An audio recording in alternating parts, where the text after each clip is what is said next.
उसके IT sector देख लें, इतना हमारा आई थिंक बजट नहीं है जितनी उनकी आईटी की एक्सपोर्ट्स हैं। ठीक है, एक तो ये कि उनकी गवर्नमेंट उनको फैसिलिटेट करती है बहुत ज़्यादा।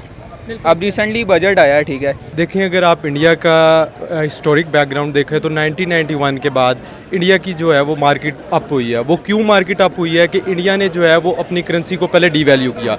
जो इंडिया के मार्केट इकोनॉमिस्ट थे और बहुत सारे बड़े एक्सपर्ट्स थे, उन्होंने आईटी सेक्टर को प्रमोट किया।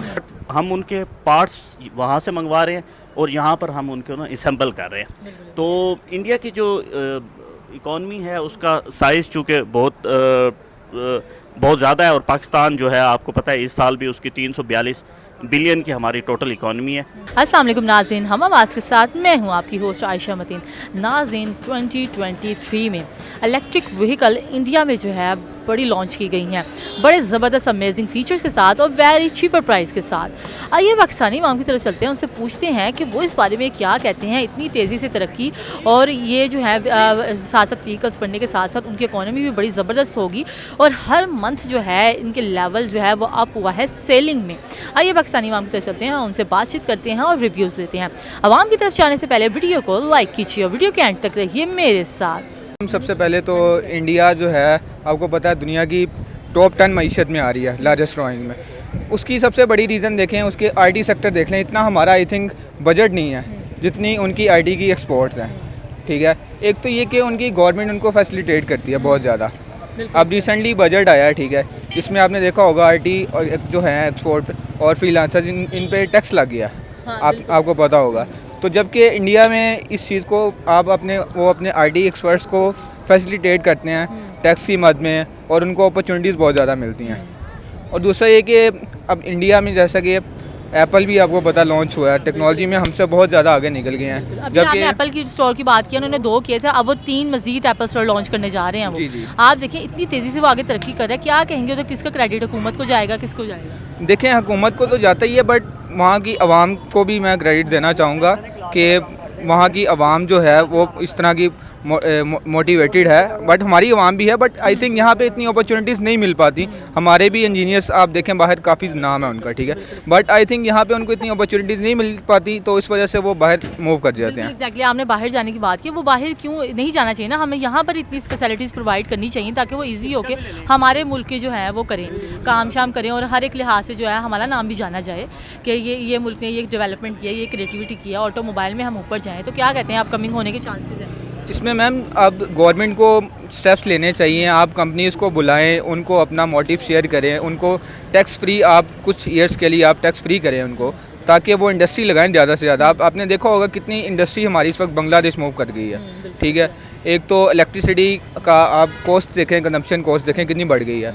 जब आप फैसिलिटेट नहीं करेंगे इंडस्ट्रीज़ को, अपने आईटीज़ जो एक्सपोर्ट करते हैं उनको, तो आप कैसे उम्मीद कर सकते हैं एक कंट्री की ग्रोथ हो? तो इस हवाले से गवर्नमेंट को स्टेप लेने चाहिए। और दूसरा ये कि अब इलेक्ट्रिक कार, आपको पता है पेट्रोल की प्राइसेस कहाँ तक पे जा रही हैं इस वक्त, तो मैं चाहूँगा कि इलेक्ट्रिक कार्स को यहाँ पे जो है ना इंपोर्ट पे उस पर जितनी भी ड्यूटीज़ हैं वो ख़त्म होनी चाहिए। और यहाँ पे जिस तरह टेस्ला एक बड़ा ब्रांड है, उनके ऑनर को आप बुला सकते हैं यहाँ पे अपनी जो है शेयर करने के लिए, अपनी राय दें उनको कि ताकि वो यहाँ पर आगे कुछ मेंटेन कर सकें। जी बिल्कुल। तो इससे ये होगा कि एक तो आपको पता पोल्यूशन बहुत ज़्यादा है हमारे पाकिस्तान में और लाहौर नंबर 1 पोल्यूटेड सिटी है ऑल ओवर दी वर्ल्ड। तो पोल्यूशन कम होगी, गाड़ियाँ इलेक्ट्रिक व्हीकल आएंगे और पेट्रोल की कंजम्पशन कम से कम होगी। तो ये मेरा पॉइंट ऑफ व्यू है। देखें, अगर आप इंडिया का हिस्टोरिक बैकग्राउंड देखें तो 1991 के बाद इंडिया की जो है वो मार्केट अप हुई है। वो क्यों मार्केट अप हुई है कि इंडिया ने जो है वो अपनी करेंसी को पहले डीवैल्यू किया। जो इंडिया के मार्केट इकोनॉमिस्ट थे और बहुत सारे बड़े एक्सपर्ट्स थे, उन्होंने आईटी सेक्टर को प्रमोट किया। उसके बाद इंडिया ने जो है अपना प्रोडक्ट जो एक्सपोर्ट चीज़ें करते थे बाहर से, सुजुकी वगैरह, उनसे उनकी टेक्निकलिटीज़ को सीखा। टेक्निकलिटीज़ को सीखने के बाद उन्होंने अपनी फैक्ट्रीज लगाना शुरू कर दी। जब अपनी फैक्ट्रीज लगाई तो वो चीज़ें फ्लोरिश होना शुरू हो गई और फ्लोरिश होने के बाद हमने देखा कि किस तरह से India is going to one of the 5th biggest economy in the world. So India जो है वो ये नहीं सोच रहा कि हमने क्या करना है। इंडिया ने पहले गेनिंग की पॉलिसी सीखी, फिर उसके बाद इन चीज़ों को इम्प्लीमेंट किया। बिल्कुल, तो क्या कहते हैं, अगर हम पाकिस्तान की बात करते हैं, इधर भी तो कुछ इम्प्लीमेंट हो सकता है, क्योंकि यहाँ के जो जितने लोग यहाँ पर नो डाउट बड़े इंजीनियर्स हैं, बड़े एजुकेटेड लोग हैं, वो फिर छोड़ के बाहर जाते हैं। और अगर हम इंटरनेशनली ताल्लुकात देख लें, वो भी ख़राब है, कोई इन्वेस्ट करने को तैयार नहीं है। किस तरफ मामला जो देखिए, ये सारे मसले हमारे डिसीजन मेकिंग प्रोसेस के होते हैं।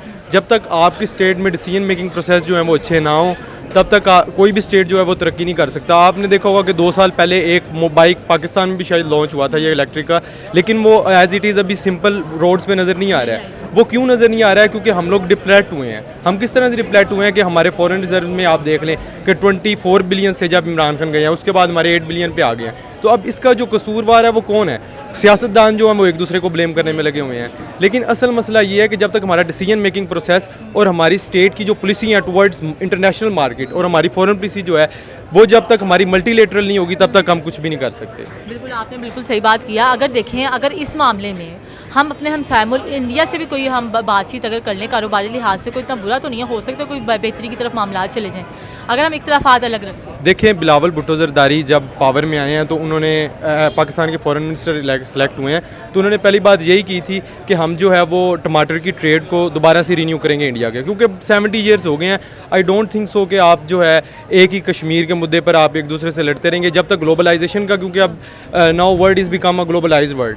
तो ये इसलिए ज़रूरी है कि हमें इंटरकनेक्टेडनेस और इंटरडिपेंडेंस को बढ़ाना होगा, ताकि इंडिया और हमारे लिंक अच्छे हों और हम भी इंडिया से ये चीज़ें सीखें कि पाकिस्तान ने आगे क्या करना है। बिल्कुल इस तरह से। तो क्या कहते हैं, इन फ्यूचर हमारा कुछ आगे बेहतरी की तरफ मामला जाते हुए लग रहे हैं? अगर बेहतरी की तरफ हम जाना चाहें तो क्या चीज़ हमें करनी चाहिए? हमें सबसे पहले देखें कि मैंने आपको पहले भी ये बताया कि डिसीजन मेकिंग प्रोसेस को हमें ठीक करना होगा।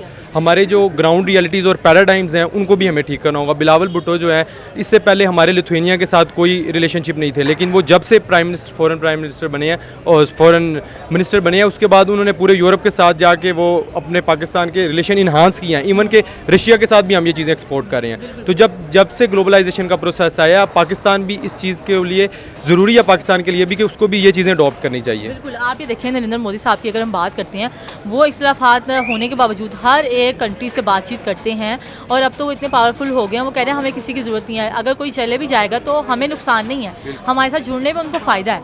तो क्या कहेंगे, वो एक आगे बड़ा ज़बरदस्त स्टैब्लिश होता जा रहा है, आगे फ्यूचर में कहाँ देखते हैं? आप ये देखें कि जिस दिन नरेंद्र मोदी साहब प्राइम मिनिस्टर बने हैं तो उन्होंने शहबाज शरीफ साहब को एक ट्वीट किया उनके लिए कि कंग्रेचुलेशंस, लेकिन 2 दिन बाद शहबाज शरीफ साहब उन्हें क्या कहते हैं कि इंडिया में गुजरात का जो वो है बुचर है वो क्या कर रहा है, वो ये क्या कर रहा है। तो मतलब ये एक पॉजिटिव जेस्चर नहीं गया। आपको चाहिए कि आप इन चीज़ों से हट के आप अपने पॉजिटिव चीज़ों में आएँ। हमें चाहिए कि अब हमें आगे बढ़ना चाहिए, ना कि कश्मीर के मुद्दे को उठा के। नो डाउट कश्मीर एक हमारा हिस्टोरिकल बैकग्राउंड और हमारे हिस्ट्री का एक बहुत बड़ा एक इनिशिएटिव रहा है पाकिस्तान का हमेशा से। कश्मीर पे हम बात करते लेकिन कहेंगे क्योंकि उसके लिए लेकिन इंटरनेशनल फोरम्स भी तो मौजूद हैं। इंटरनेशनल लॉ का आपका जो है ट्रीटीज़ हैं, आप उधर जाएं, आप यूनाइटेड नेशन में जाएं, उसको एज इट इज़ वैसे रहने दें। अगर आप हिस्टोरिकली देखें तो यूरोप में इतनी जितनी लड़ाइयाँ थी उतनी इंडिया पाकिस्तान की नहीं है। हिस्ट्री ऑफ यूरोप की बात करें तो फ्रांस और जर्मनी जितने बड़े दुश्मन थे इतना कोई भी नहीं है, लेकिन फिर भी उन्होंने अपनी ट्रेड को बूस्टअप किया। उन्होंने बताया कि नहीं, अब हमें गरीब आदमी के लिए काम करना है, हमें जो अब जो है पोलरिटेरियट्स जो हैं इन लोगों को हमें फैसिलिटेट करना है, ना कि बुर्जुआजी को। एक्चुअली ऐसा है कि as far as India concern, तो इंडिया में जो है मार्केट जो है ना वो बड़ी है, हमारी मार्केट साइज़ छोटा है। हम यहाँ पर जो इस वक्त जो कार्स प्रोड्यूस कर रहे हैं उसका भी हम तकरीबन 30% जो है वो हम यहाँ पर वो कर रहे हैं और 70% जो है वो हम यहाँ पर इंपोर्ट कर रहे हैं उनके जो पार्ट्स हैं। जब तक हमारे यहाँ पर मैन्युफैक्चरिंग प्लांट्स नहीं लगते गाड़ियों के, उस वक्त तक हम ये स्टेप नहीं ले सकते। और उसमें जो हम वो बताते हैं कि 70% जो कार्स के पास हैं वो हम इंपोर्ट नहीं कर रहे, यहाँ पर मैन्युफैक्चर कर रहे, बट हम उनके पार्ट्स वहाँ से मंगवा रहे हैं और यहाँ पर हम उनको ना असेंबल कर रहे हैं। तो इंडिया की जो इकॉनमी है उसका साइज़ चूँकि बहुत ज़्यादा है और पाकिस्तान जो है आपको पता है इस साल भी उसकी 342 बिलियन की हमारी टोटल इकॉनमी है और जो हमारी कार सेल्स है उसके जो नंबर्स हैं वो बहुत कम है। इंडिया की जो पर मंथ सेल है, जो इलेक्ट्रिक व्हीकल की सेल है वो भी 100,000 प्लस है, जबकि पाकिस्तान में आप तमाम गाड़ियों की जो तमाम कंपनीज़ की जितनी भी कार्स बन रही हैं तो वो कोई जो उसका फिगर आता है वो कोई 20,000 30,000 के राउंड अबाउट है। बिल्कुल एग्जैक्टली इसी तरह ऑल कार्स की मैं बात कर रहा हूँ। तो जब तक हम इसको 100,000 को टच नहीं करते या हम यहाँ से इंपोर्ट नहीं करना शुरू करते, तब तक एक्सपोर्ट नहीं करना शुरू करते, तब तक जो है ना ये इंडस्ट्री यहाँ पर नहीं हो सकती। कोई भी इन्वेस्टर यहाँ पर आकर उस वक्त इन्वेस्टमेंट नहीं करेगा जब यहाँ पर इंटरनल सेल नहीं हो। एग्जैक्टली आपने इन्वेस्टर की बात की है, ये बड़ी ज़बरदस्त बात है कि हमारे एक तो इंटरनेशनली ताल्लुकात बिल्कुल ख़राब हो चुके हैं, ज़ीरो पे हैं, इन्वेस्टर्स भी यहाँ आने से डरते हैं। अगर हमारा यही क्राइटेरिया रहा तो आगे क्या देखते हैं। और आप अगर इंडिया को देखते हैं, नरेंद्र मोदी साहब हर एक चीज़ को बड़ी स्टेबल लेके चलते हैं और बड़ी स्मार्टली वो हर एक से बातचीत करते हैं, इख्तलाफात होने के बावजूद किसी को डिसएग्री नहीं करते और प्रमोट करते हैं अपने इसको कल्चर को भी और अपने टैलेंट को भी। तो यहाँ क्या देखते हैं, आप किस तरफ जा रहे हैं? असल में जहाँ अगर देखा जाए नरेंद्र मोदी उनको एक इंडिया को अगर हम देखा जाए तो लास्ट 20 इयर्स में आफ्टर 2000 जब हम देखते हैं इस लास्ट 23 इयर्स में हमारा इंडिया के साथ बहुत बड़ा एक गैप बन गया है। उसमें जो मेजर है वो हम यहाँ पर देखते हैं कि हमारे पास स्टेबिलिटी नहीं है। हमारे पास गवर्नमेंट बहुत तेज़ी से चेंज हो जाती है, बहुत ज़्यादा टाइम नहीं मिलता, अगर टाइम मिलता भी है तो उसको बहुत शॉर्ट टाइम होते हैं, पॉलिसीज़ का तसलसल नहीं है। हर 2.5 साल के बाद हमारे पास पॉलिसी, 2 साल 3 साल के बाद हमारे पास पॉलिसीज़ चेंज हो जाती हैं। ये एक बहुत बड़ा, अगर आप मोदी को देखते हैं उससे पहले मनमोहन था, वाजपेयी आया, तो उनको एक पीरियड मिला है 23 इयर्स में। उन्होंने 3 जो गवर्नमेंट्स हैं उनको सिर्फ वो चेंज आया है। जब आप कोई भी आपकी जो गवर्नमेंट चेंज होती है तो हमारा यहाँ पर ऐसे करते हैं कि हम लोग तमाम उसका नैरेटिव है, जो उसकी सोच है, उसको ज़ीरो कर दिया जाता है और पॉपुलर जो डिसीजंस है वो हम यहाँ पर देखिए यहाँ हम डिफ़ॉल्ट कर रहे हैं। अगर कोई पीछे वाली हुकूमत बनाती भी, अभी तो यहाँ ज़्यादातर टिकती नहीं है, यही डिफ़ॉल्ट जा रहा है। अगर उन्होंने बना ही लिया तो उसको क्यों कंटिन्यू लेके नहीं चलते हैं, ताकि वो जो पीछे इतना इन्वेस्ट हुआ है, इतनी मेहनत हुई है, लोगों की पैसे की इन्वेस्टमेंट हुई है, वो ज़ाया ना हो। असल में ना हमारे यहाँ पर ना हर 2-4 साल के बाद नई गवर्नमेंट आ जाती है, फिर वो इलेक्शन में जाने का उनको होता है, तो वो पॉपुलर डिसीजन करते हैं। वो ऐसे डिसीजन नहीं करते जिनकी लॉन्ग टर्म क्रेडिबिलिटी हो। तो जो आता है वो कहता है यार 2-4 साल है, मैंने इसी में जो कुछ करना है, इसी में आवाम को खुश करना है। तो आवाम को खुश करने के लिए हम डिसीजंस कर रहे हैं, लेकिन मुल्क के लिए हम नहीं कर रहे। इस वक्त भी आप देखें, परसों हमारा बजट जो है कल अनाउंस हुआ है, उसमें आप देख लें कि आपके जो खाली जो हमने डेट हमारा जो टोटल जो हमने मार्कअप की वो करनी है वो कोई 73,000 अरब है। तो 7,300 अरब के सिर्फ हमने जो है ना वो करना है। और जबकि हमारा जो हमने उसका अपना रेवेन्यू का जो टारगेट रखा है वो 6,900 अरब का है। तो अब आप ये देख लें कि जो हमने अपना रेवेन्यू जितना हमने बनाना है उससे ज़्यादा पैसे हमने बिल्कुल बाकी बैंक्स को मार्कअप की मद में देने हैं। तो जब तक हम इसको अपने घर को सही नहीं करेंगे तो उस वक्त तक ना बाहर का इन्वेस्टर आएगा और ना ऑटोमोबाइल में कोई इन्वेस्टमेंट आएगी। तो इन चीज़ों को देखना बहुत ज़रूरी है। और जो कुछ इस तरह के इनिशिएटिव लेने चाहिए जिसमें फॉरेनर जो है, जो FDI है वो डायरेक्ट हमारे पास आए। तो फॉरेन डायरेक्ट इन्वेस्टमेंट जब तक हम उसको वेलकम नहीं करेंगे, हम उनको यहाँ पर कुछ फैसिलिटेट नहीं करेंगे, वन विंडो नहीं होगी और यहाँ पर कमीशन सिस्टम चलता रहेगा, तो तब तक पाकिस्तान के लिए कोई बेहतरी के चांसेस नहीं है। ठीक है, थैंक यू जी। नाज़रीन, हम पाकिस्तानी अवाम की तरफ गए और उनसे पूछा कि 2023 में जो है इतनी इलेक्ट्रिक व्हीकल जो है लॉन्च की गई हैं और ये लॉन्चिंग हुई है इंडिया में, ये एक बहुत ज़बरदस्त जो है उनकी कामयाबी है। इकोनॉमी के लिहाज से देख लें, हर एक लिहाज से जो है वो डेवलपमेंट में भी आगे जा रही है। IT में भी उनको बड़े चांसेस दिए जाते हैं। उनका यही कहना था कि जो है यहाँ पर जो है मौका नहीं दिया जाता है और यहाँ पर जो है स्टेबिलिटी नहीं है। अगर ऑटोमोबाइल को देखें, किसी भी इदारे में स्टेबिलिटी नहीं है और हर एक चीज़ को बड़ा देख के चलना पड़ता है। यहाँ पर अगर गाड़ी बनती भी है वो हमें एक्सपोर्ट चीज़ें करवानी पड़ती हैं, वो बड़े महंगे पड़ते हैं। तो यहाँ पर जो है थोड़ा सा चीज़ें मैनेज हों तो हर एक चीज़ जो है बड़े तरीके से मैनेज हो सकती है। और रही इंडिया की बात, वो बड़ा ही ज़बरदस्त चल रहा है और नरेंद्र मोदी साहब जो है बड़े तरीके से हर एक चीज़ को लेके चल रहे हैं और इसी तरह से चलना चाहिए। इस तरह की मज़ीद वीडियोज़ को देखने के लिए हमारा चैनल ज़रूर सब्सक्राइब कीजिए। अल्लाह हाफ़िज़।